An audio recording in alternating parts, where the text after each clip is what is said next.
1634 giorni di stallo dal referendum del 22 ottobre 2017, ma forse potrebbero essere mesi decisivi questi di fine legislatura per l'autonomia, non solo del Veneto, di tutte le regioni italiane interessate.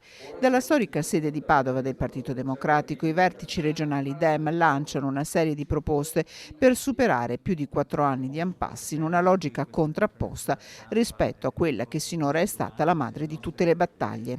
Questo scorcio finale della legislatura, dopo 2 anni di pandemia, può essere utilizzato perché 2 anni di pandemia dimostrano che è necessaria una leale collaborazione tra Stato e Regioni e perché esiste una maggioranza parlamentare molto consistente che sostiene il governo Draghi che potrebbe dare una spinta alla realizzazione di questo obiettivo. Noi ci siamo in Veneto, ci siamo a livello nazionale.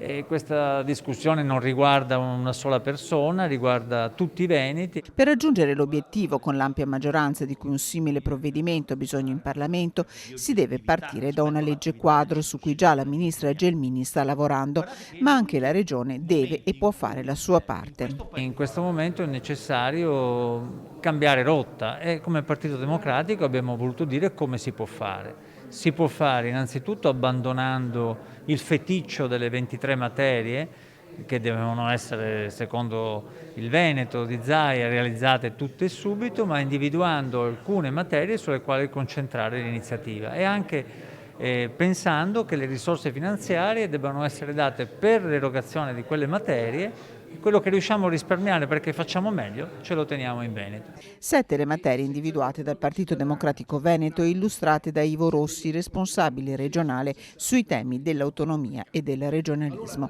Il lavoro e le sue politiche, la formazione con gli ITS, il sistema di istruzione e formazione professionale, l'internazionalizzazione delle imprese, il governo del territorio sui fronti della rigenerazione urbana e del rischio sismico.